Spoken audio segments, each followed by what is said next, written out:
عيسى وأيوب ويونس وهارون وسليمان وآتينا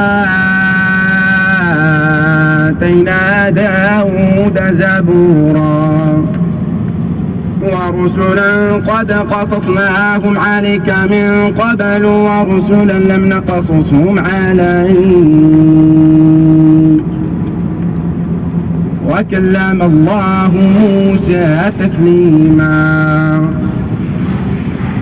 رسلا مبشرين ومنذرين لئلا يكون للناس على الله حجة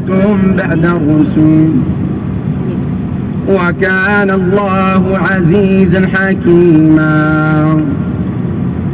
لكن الله يشهد بما أنزل إليك أنزله بعلمه والملائكة يشهدون وكفى بالله شهيدا إن الذين كفروا وصدوا عن سبيل الله قد ضلوا ضلالا بعيدا إن الذين كفروا وظلموا لم يكن الله ليغفر لهم ولا ليهديهم طريقا إلا طريق جهنم خالدين فيها أبدا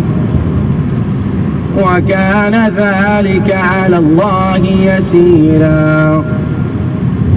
يا أيها الناس قد جاءكم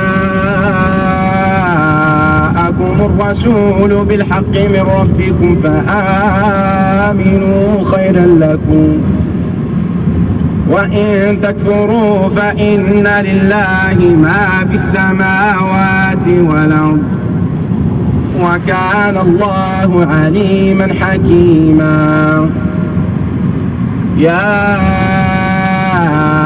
أهل الكتاب لا تغلوا في دينكم ولا تقولوا على الله إلا الحق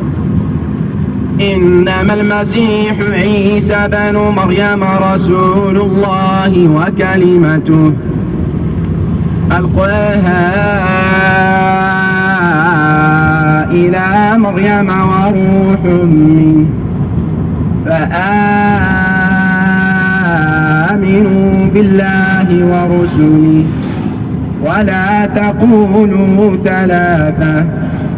انتهوا خيرا لكم إنما الله إله واحد سبحانه أن يكون له ولد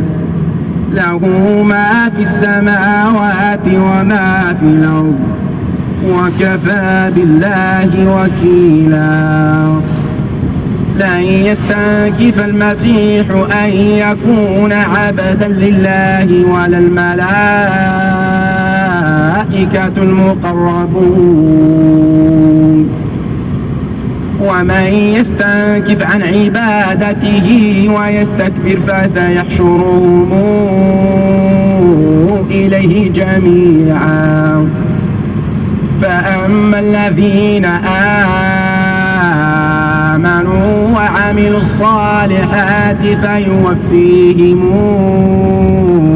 أجورهم ويزيدهم من فضله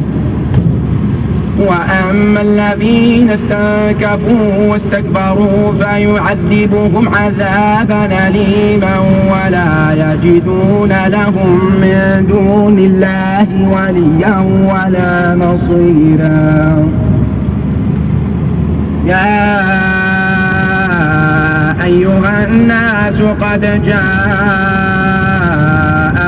برهان من ربكم وأنزلنا إليكم نورا مبينا فأما الذين